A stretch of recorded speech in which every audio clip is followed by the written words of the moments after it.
Hoy realizamos otra entrega de nuestra franquicia El Poder de Dar. La primera fundación es Los Sonidos del Silencio. Su fundador, Álvaro Rodríguez, es un exitoso saxofonista colombiano, quien a través de la misma desea informar sobre una enfermedad poco conocida llamada distonía focal, que a su vez padece, sufriendo las consecuencias de la misma. Y también tendremos el testimonio de Héctor Villamarín, músico, compositor y guitarrista, víctima de esta enfermedad que le ha ocasionado múltiples problemas en su desempeño. Más adelante recibiremos a Tatiana Vijani, miembro y presidenta de la Fundación Respirar es Vivir en Estados Unidos, organización centrada en concientizar acerca de la importancia de las enfermedades respiratorias obstructivas. Además tendremos el testimonio de María Margarita Gamboa, fundadora del emprendimiento en Venezuela y Estados Unidos, y quien recibió un trasplante doble de pulmones, convirtiéndose en la primera beneficiaria de dicha fundación. Bienvenidos por toda esta hora de Cala con El Poder de Dar, y en el aire ya.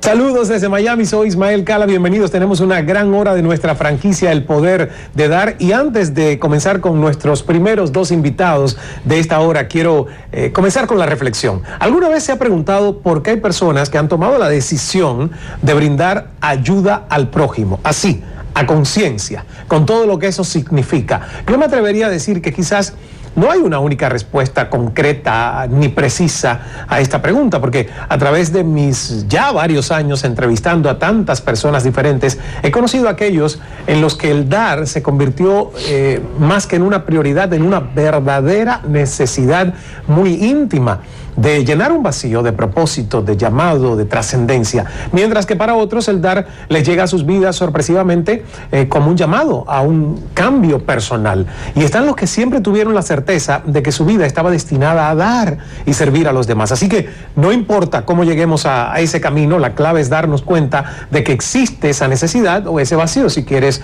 llamarle, y que por poco o por mucho podemos ayudar a llenarlo y nos vamos a sentir más plenos y más llenos nosotros. Yo le pregunto, ¿ha sentido la necesidad de brindar ayuda a alguien más? ¿Se siente vulnerable cuando ve compasión en usted porque detecta la necesidad en el prójimo?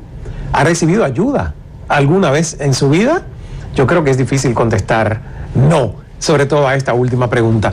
Nuevamente quiero que recibamos a nuestros primeros invitados, que ya les comentaba en la presentación del programa. Son Álvaro Rodríguez, saxofonista colombiano, creador de la Fundación Los Sonidos del Silencio. Bienvenido, Álvaro, gracias por estar con nosotros. Ismael, muy buenas noches, es un honor y un gusto estar aquí en este programa. Un placer, y tenemos mucho que escuchar de ti y también de nuestro segundo invitado, que es Héctor. La organización se busca sensibilizar e informar sobre una enfermedad poco conocida. La verdad, yo no había escuchado sobre ella antes. Se llama distonía focal, una dolencia que padece sufriendo las consecuencias de la misma, y nos van a hablar ellos de este tema. Y también nos acompaña y acompaña a Álvaro, el músico, compositor y guitarrista Héctor Villamarín. Nos presenta su testimonio de cómo esta condición ha logrado disminuir su capacidad interpretativa y cuáles son las opciones. Bienvenidos ambos. Héctor, gracias por estar con nosotros. Álvaro, estás un poco más lejos, gracias, pero como tienes una mano bien larga, podemos saludarnos. Bueno, bienvenidos. Yo decía que para mucha gente de las que nos está viendo, igual que para mí, quizás es la primera vez que escuchamos hablar de distonía focal. ¿De qué se trata, Álvaro? La distonía focal es una enfermedad musical que afecta directamente a los músicos. Esta enfermedad data de hace muchos años, es decir, Schumann presentó esta anomalía, pero ha quedado guardada en el exilio, y pues yo tuve la tristeza en algún momento de mi vida y la gran pesadilla de vivir esta enfermedad. Es una enfermedad que se causa a través de la repetición de muchas veces, de muchas escalas y de muchas horas de estudio, el pánico escénico, el estrés de la vida cotidiana de los músicos, todo ello conlleva a que en algún momento tú estás interpretando tu instrumento y todos los músculos y todos los órganos que participan y se involucran para generar un sonido, en algún momento comienza a generarse unos movimientos incontrolados. Es decir, cuando menos piensa, en mi caso, que mi problema fue de la embocadura como saxofonista, sí. Comencé a perder la fuerza de las comisuras de los labios, de tal manera que algún día tocando se salió el aire y yo dije, ¿qué es esto? Pues me salió el aire, pero no entendía qué pasaba, pensé que era el instrumento, continué esforzándome tocando, pero esto fue progresivo. En mi país. ¿Cuándo fue la primera vez que lo detectaste, que tanto tiempo atrás? Mira, exactamente estaba grabando el penúltimo programa de José Gabriel, que es un programa en Colombia, en el cual yo era el productor musical.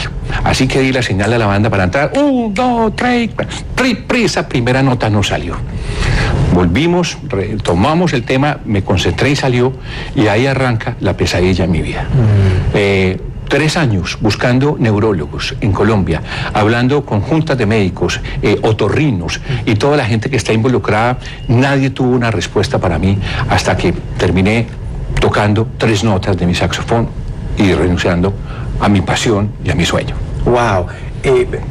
¿A todos los músicos le da de la misma manera o la enfermedad se manifiesta de diferentes formas de acuerdo al instrumento que toca el músico? Porque son diferentes, ¿no? Todos los músicos. Sí hay una continuidad de la sintomatología. Al músico siempre llega una primera vez en que, en el momento que aparece, dice, wow, algo pasó raro. O en mis dedos, o en el pianista, o en la muñeca del baterista, o en el tobillo del bombo del baterista. Siempre va a haber una manifestación en que cuando nosotros ya tenemos un nivel en la interpretación del instrumento, ya sabemos que esto suena así, ya sabemos que conversamos. Es como si estuviéramos conversando y tú vas a decir la A y no te sale la A. ¿Qué pasó? ¿Por qué no me salió la A?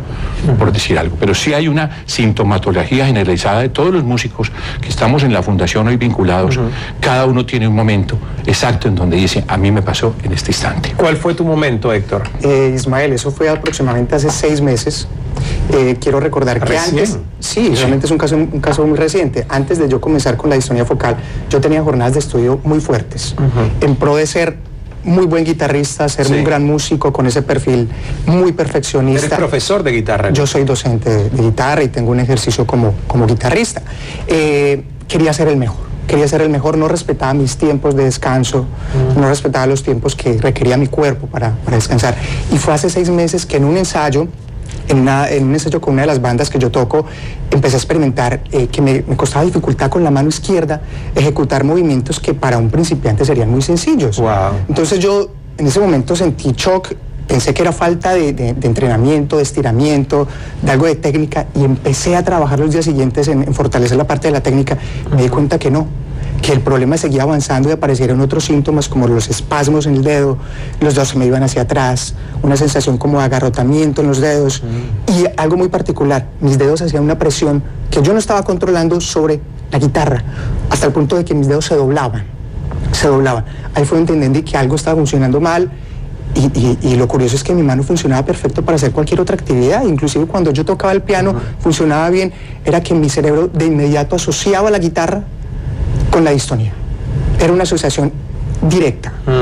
Entonces entendí que era algo mucho más complejo y ahí fue donde conocí la distonía focal. ¿Hay tratamiento para esta enfermedad? Pues mira, como te hablé hace 2 segundos, 3 años buscamos ayuda en Colombia y alguien de la Filarmónica de Bogotá fue quien me dijo, una trombonista, Amparo Mosquera, me dijo, Álvaro, aquí no hay nada que hacer, hay que ir a Europa. En Europa tal vez el rol social del músico es diferente. Allá hay investigación del tema. Tuve la oportunidad entonces, con ciertas dificultades, de viajar porque pues la ansiedad y la angustia que te produce esta situación, el desequilibrio emocional que te genera, además de muchas otras influencias que tienen que ver con tu futuro, con tu sustento.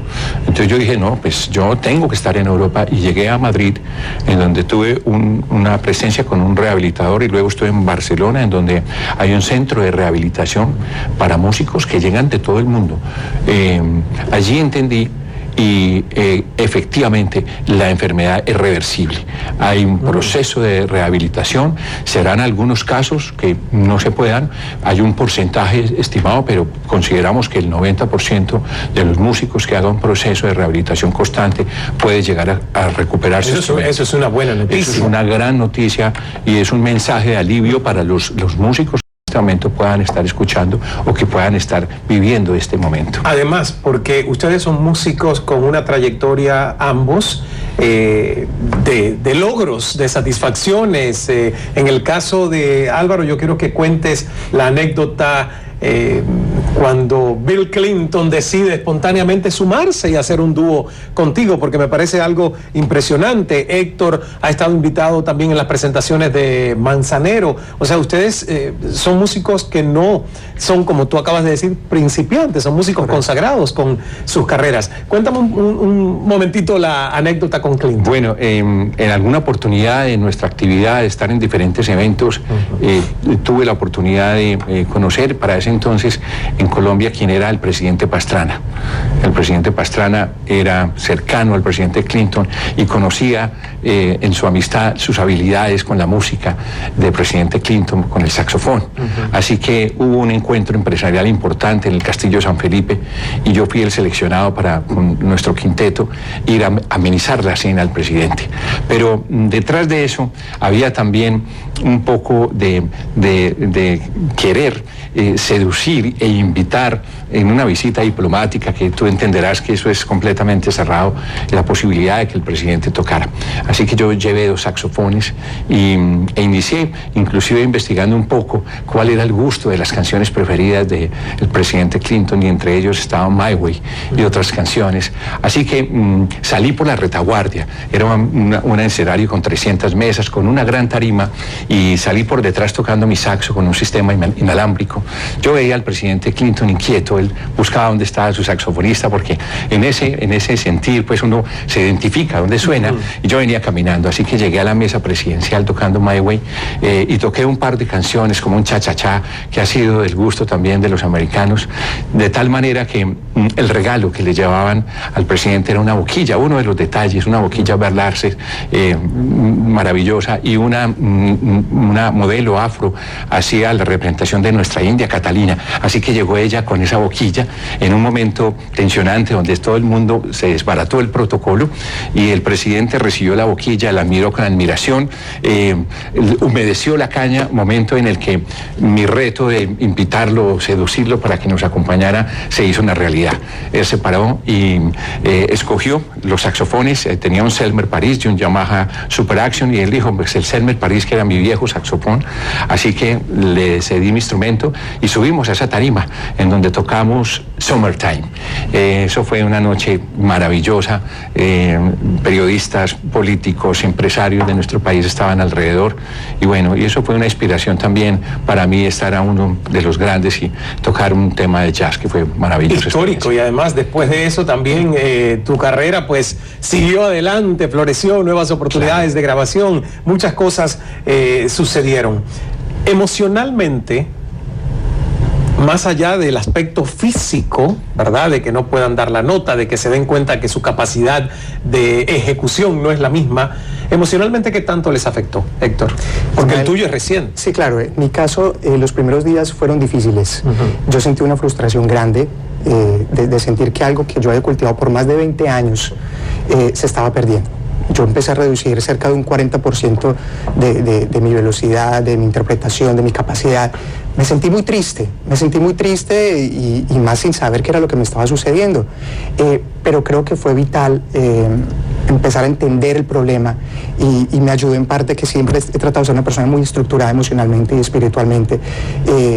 Entendí que era una oportunidad para cambiar, una oportunidad para cambiar de dentro hacia afuera, una oportunidad para ser una mejor persona, y lo asumí como un reto, como un desafío, hasta el punto, Ismael, de que yo considero que, parece irónico, creo que es una de las cosas más importantes que ha pasado en mi vida. Lo veo de ese modo.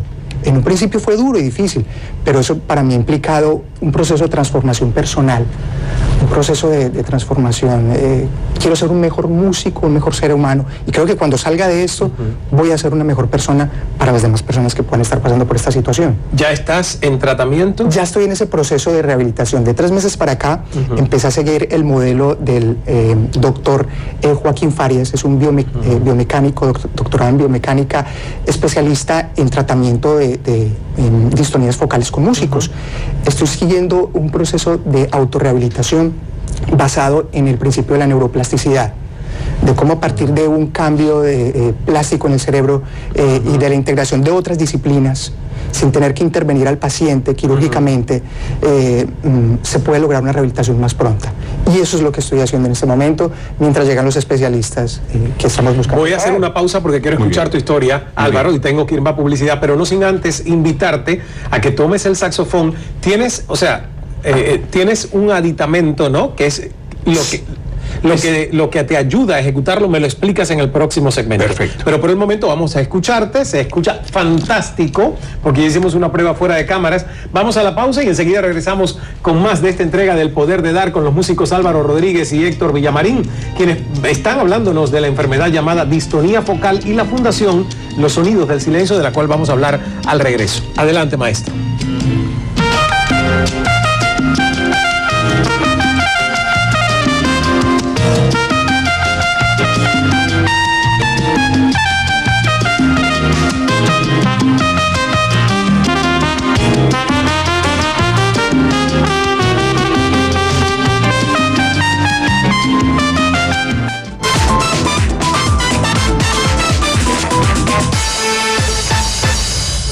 Gracias por continuar con nosotros en esta hora del Poder de Dar, conversando con Álvaro Rodríguez, saxofonista colombiano, creador de la Fundación Los Sonidos del Silencio, organización que busca sensibilizar e informar sobre una enfermedad poco conocida. Ellos nos están explicando distonía focal, la cual padece, y está también con nosotros el músico, compositor y guitarrista Héctor Villamarín, quien ha sido también diagnosticado con esta enfermedad recientemente, acaba de decirnos hace 6 meses, pero ya va en camino de tratamiento y recuperación.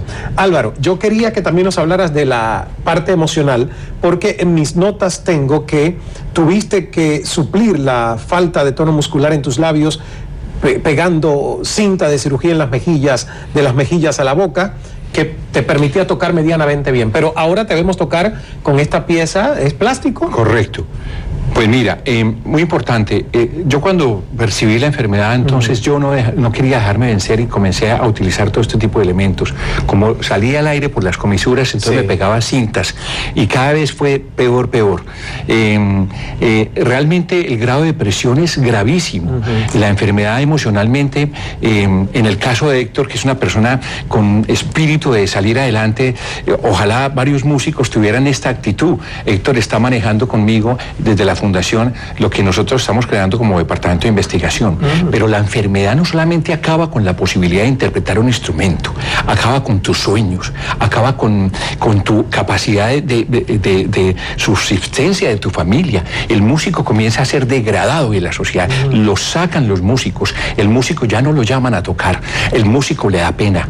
Uno va a tocar a la orquesta, entonces, óyeme, ¿qué le pasa? Que está tocando mal. Claro. Entonces el músico no quiere encontrarse, el músico se aísla de la sociedad y se aísla de su mundo. De ahí, por ende, vienen sus problemas familiares. Entonces tenemos casos en la fundación de músicos que perdieron su hogar, perdieron su familia, que han pasado necesidades terribles, y esto ha llevado a consecuencias devastadoras hasta el punto del suicidio.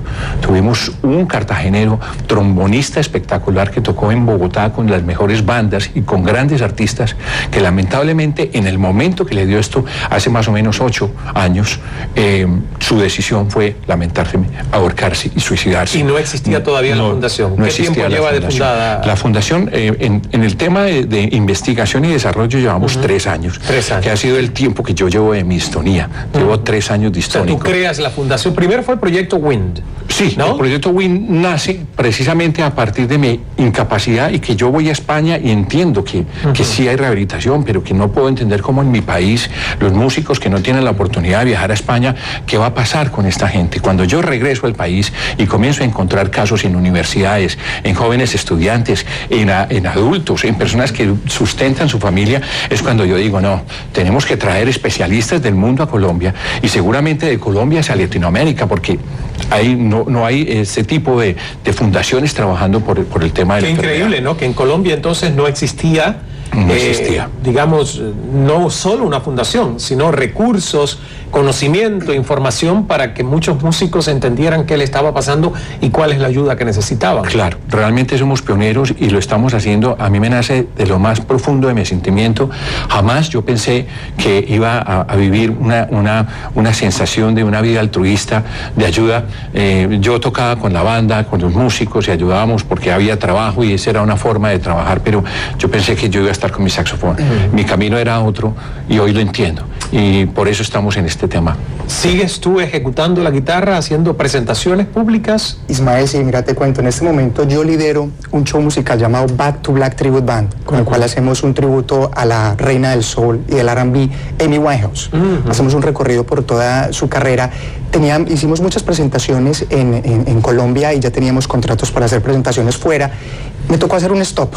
Los contratos están ahí esperando, yo sé que la recuperación viene pronto, sigo mi actividad como docente, sigo impartiéndole, además de una lección de música, una lección de vida a mis estudiantes. Claro. Hacer lo que no hicieron conmigo. Sí, indicarles que lo más importante es la intención que ponemos en la práctica. Más allá de la práctica, de estudiar con estrés, de estudiar con ese ánimo de ser mejores, la intención que ponemos. Y paralelo a eso, tengo mi empresa. En este momento pues estoy liderando la parte de marketing de mi clínica odontológica, Mundo Oral Odontólogos. Y entonces no me he quedado quieto. Es una oportunidad para crecer también en otros aspectos, pero pronto voy a estar otra vez en el juego. Gracias a Dios. Vamos a estar. ¿Qué hace la fundación, Álvaro? Cuéntame un poco. Uno, ¿cómo se financian? Porque toda fundación tiene que tener un financiamiento y cómo la gente puede ayudarles a ustedes con el financiamiento. ¿Y cuál es la misión? ¿Cuáles son los programas que tienen estructurados? Mira, la fundación sale realmente después de todo este estudio y nosotros arrancamos en octubre del año pasado. Arrancamos con un tema de divulgación y prensa porque era muy importante saber qué pasaba. A través de la divulgación y prensa logramos capturar y comenzaron a aparecer escenarios, en el escenario un montón de músicos de diferentes partes, inclusive ya nos han llamado de México y de otras partes porque han aparecido músicos a través de la divulgación. ¿En qué estamos en este momento de la fundación? La fundación tiene cuatro áreas. Un área que es salud. En salud vamos a desarrollar programas de rehabilitación que aspiramos a iniciar en este año, en el mes de agosto. Programas de rehabilitación para los músicos que ya están inscritos en la votación. Ayuda psicológica, porque realmente el tema es devastador para la persona que no tiene ese entusiasmo por salir adelante. Crear un centro de investigación que estamos iniciando y nos estamos apoyando dentro del rol. Héctor nos está apoyando para comenzar a trabajar en el tema de investigación y un centro de rehabilitación. Esa es el área de la salud. Pero también tenemos un área que es educación, es ir más allá del trasfondo social. ¿Qué pasa? La educación. Buscamos entonces que el músico se reeduque, que tenga una cultura empresarial, como lo acaba de decir, que tenga una cultura de emprendimiento, que el músico hoy pueda capacitarse en otras áreas, en las áreas comerciales. Eso va a hacer la fundación, desarrollar programas, foros, en donde los músicos comiencen a adquirir un papel. Muy importante en la educación también, buscar un papel diferente del músico en nuestra sociedad, que la sociedad comience a ver al músico como un profesional. Esto a través del Ministerio de Cultura se va a hacer una campaña que va a liderar con la fundación para que logremos transmitir qué rol y cuál es el esfuerzo que tiene que hacer un músico para llegar a tener un nivel y ser un profesional de bien en la sociedad. También desarrollamos entonces lo que viene de la parte de educación, la prevención de la enfermedad, fundamental a través de unos planes de salud ocupacional y de los elementos que generan la distonía, llegar a todas las universidades de formación de música, de los conservatorios, de las academias y generarle a los estudiantes, que es lo primero que tienen que hacer, estudiar con un tema primero de estiramientos, con un tema, somos considerados deportistas de alto rendimiento. ¿Qué deportista de alto rendimiento sale a trotar sin hacer un precalentamiento? Claro. Nosotros somos, la música nos exige 4 y 5 horas, pero deben haber pausas activas. Debes estudiar 25 minutos, 30 minutos, hacer una pausa, leer, no sé, llamar a la novia, en fin, cualquier situación que te desinvolucre y volver a hacerlo. Entonces, lo que es prevención y educación. También hay una tercera área que es desarrollo económico.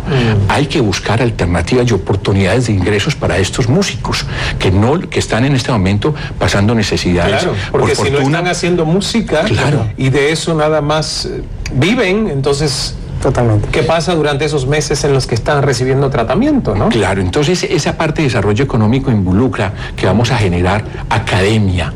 Academia para llevar en nuestro país, por ejemplo, a comunidades que necesitan escuelas, colegios, que no tienen la formación. Entonces vamos a aprovechar que estos músicos, vamos a enseñar música, vamos a generar ensambles, a montar ensambles de jazz, a montar big band y darle a estas comunidades afectadas a través de la música una proyección social. Y una parte que es muy importante, y es la parte de la normatividad de la seguridad social. Nuestro músico en Colombia trabaja, le venga un dinero, pero no tiene conciencia de lo importante que es aportar a un seguro, de lo que es importante aportar a una ARP, de tener su estabilidad, su salud.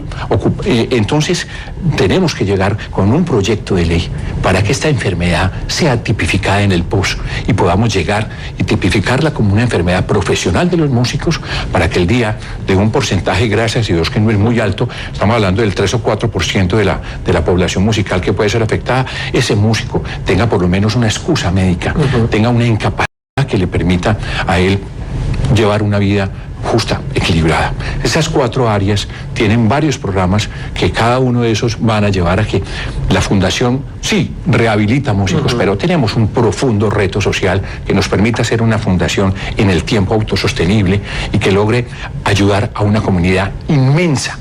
En nuestro país conoces tú nuestros grandes líderes músicos, que es una programación, y estamos hablando de nuestro gran Carlos Vives y de nuestros otros grandes, pero la población que está dentro de los restaurantes, la población de músicos que sale a soñar, es una población inmensa. Sí, Colombia es un país netamente musical en todas partes. Y de ahí arrancas tú a desplazarte hacia Latinoamérica, entonces vas a encontrar otras comunidades muy similares a un país como el nuestro, que tienen una falencia en una enfermedad como esa. Bueno, la verdad que yo estoy con los ojos abiertos, porque es algo que no había escuchado. Creo que mucha gente también lo está descubriendo. Todos conocemos amigos músicos y disfrutamos de la música, y qué importante lo que ustedes están haciendo, no solo en Colombia, sino que yo estoy seguro que esto va a resonar en muchas partes de América Latina, donde a lo mejor tienen la necesidad de tener la estructura, la información, la ayuda, si pasan por un proceso similar. Éxitos en la recuperación, Héctor, Álvaro.